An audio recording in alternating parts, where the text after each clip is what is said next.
Hi, welcome to a quick walk around video for our Mercedes B-Class. I'm going to take you around and show you everything I can see. I'm not entirely sure ever which is optional extras and which isn't. I know a couple of them on this, but just to be safe, I'll take you around and show you absolutely everything that I can see. And I'll also point out anything basically bigger than a stone chip that catches my eye, so you've got a good idea of the condition as well. Okay, right, let's go around and start. It's Polar Silver, which is a metallic silver, obviously. I don't think there's a non-metallic silver, to be fair. You've got your front fog lights down there. You've got your front parking sensors along there. Halogen headlights. This is an extra, the pre-safe they call it. So it's got the solid badge, so it has a radar in there, linked in with the cruise control, and it will warn you or slow you down if it thinks a collision is imminent. I did spot a couple of little. I'm going to touch that in, but I just wanted you to see it first. A little tiny bit along there, and another two small marks just there. Alloy wheels, 16-inch. The front ones have got a couple of little curb marks.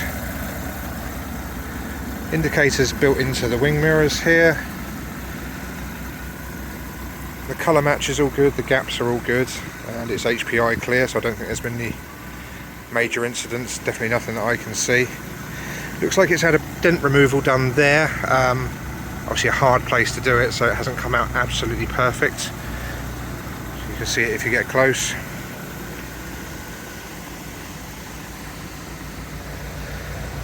No real marks on that wheel there. Integrated rear spoiler with the high level brake lights. Rear parking sensors along the bottom there as well.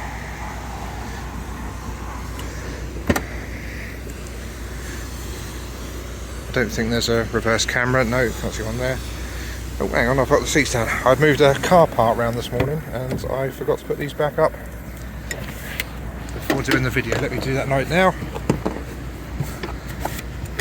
Shows you that the seats fold flat, I suppose, at least. Masking my incompetence. Right. There we are, nice and easy to put back up as well. Right, where were we? Right, yeah, load cover is present and retracting exactly as it should. Not much to see under there. You've got your inflation kit there, some tools and bits and bobs, emergency triangle. I don't think there's anything in these. I did the pictures yesterday, you see, and I'm doing the video today, so usually it's fresher in my memory, so excuse me if I'm a little bit stuttery, if you like, going around.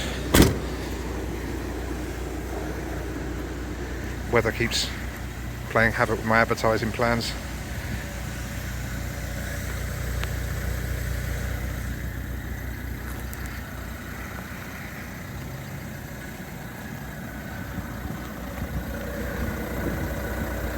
There we are, a little one on there.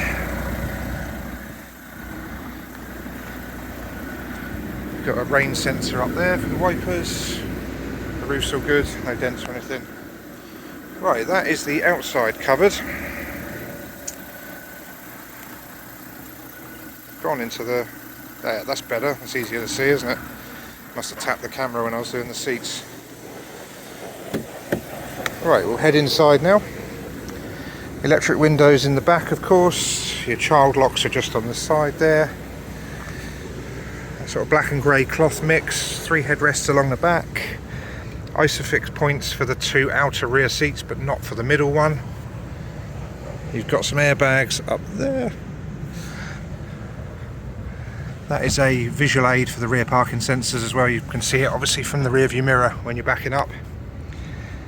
Storage, 12 volt points, nice thick carpet mats.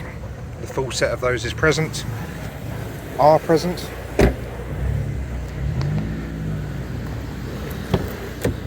Other side, obviously much the same, but just showing you from all angles, and you can see that everything opens. Seats are really good, no rips or tears, not even any indents from car seats or anything like that. Onto the front then. Electric windows in the front as well, of course. Original Merc wallet with all the manuals and literature. I'll include a picture of that all spread out over the seat so you can see it. Save me trying to do that with one hand. got these metallic Mercedes branded kick plates. Again, the high quality mats in the front with the Mercedes logo. You've got lumbar support on the passengers, and I think that's height adjustment as well, yes. Like I say, a black and grey cloth mix. Front seats are in equally good condition to the rear, I would say. Airbag there, sort of a geometric pattern on that black part of the dash. Locking wheel nuts in that little one there. I'll include a picture of that again. Up here is a point of interest. This little cradle. You can purchase a little module that goes in there, and then that activates sat-nav. It's not missing. They don't come with them as standard. Mercedes at the time charged somewhere in the region of about £500 for it. On eBay, somewhere around £100 to £120 gets you one of those Becker Map Pilot, I think it's called. Plug it in and it literally springs into action straight away. So that's a nice cheap way of adding on factory sat-nav. Right, round to the driver's side where we'll finish off.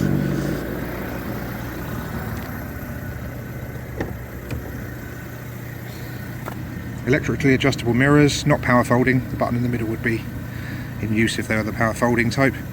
Electric windows all round, which can be disabled from there as well. Exactly the same as the passenger side, so the kick plates, the height adjustment, the lumbar and the mats. Got your electronic parking brake just down here. Auto headlights. Came into us with one key, it is an original Mercedes key. I'll hop in to show you the rest. Just going to turn that fan down a bit. Bit noisy, isn't it? And work out how I get back to the mileage on there. There we are.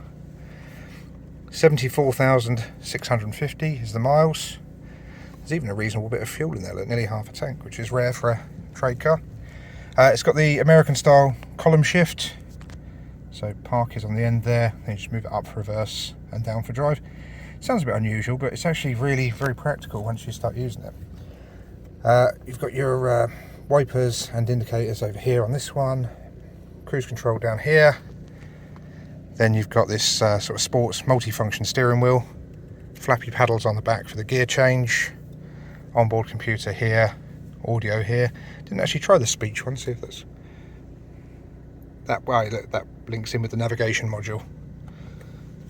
That makes sense now. Here is the screen which you just saw. It's not flickering in real life, it just looks like it in the video. So yeah, we've gone to go to the nav, but obviously without the module it doesn't do anything. I'll go over to audio now.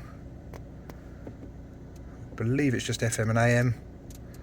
Yeah, well, not DAB is the main answer there. Bluetooth up there.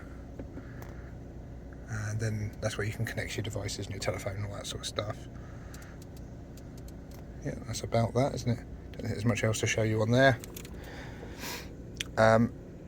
Shortcut buttons for all that is on there. Or I was using this little wheel there. There's multiple ways to do it. A little bit of adhesive stuck on there. I'm just apprehensive to get, you know, a product on there to try and get it off in case it ruins the finish of this.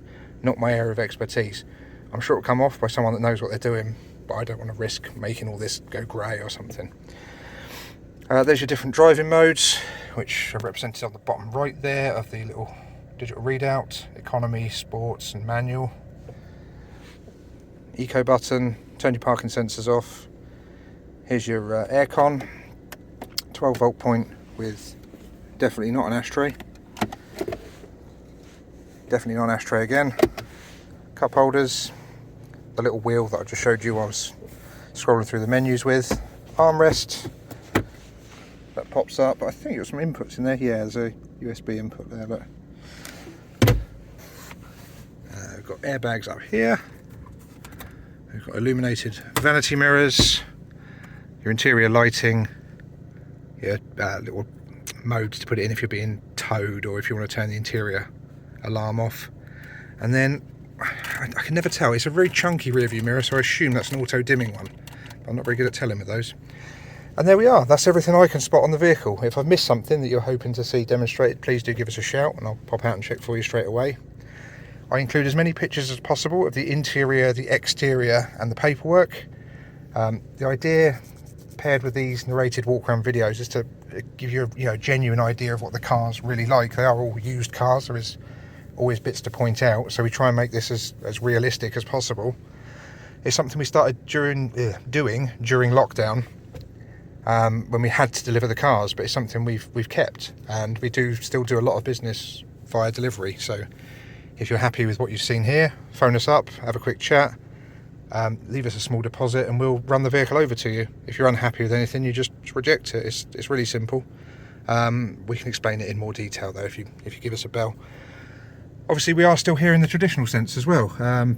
Big car site here on the main road in Gosport. Loads of stuff to look at. Accessible 7 days a week. But, very important point, if you want to get in a car, start the engine, have a look round, the dealership experience if you like, please do make an appointment, because we're only a small two-man team, and quite often we might not be here during all the advertised opening hours. Whilst you can still access the site, there might not be anyone here to talk to you. So yeah, do keep that in mind. If there's something you're really keen on and you want to come down to the site, please do make an appointment. Okay, that's everything I've got to say for this one. Thank you very much for watching.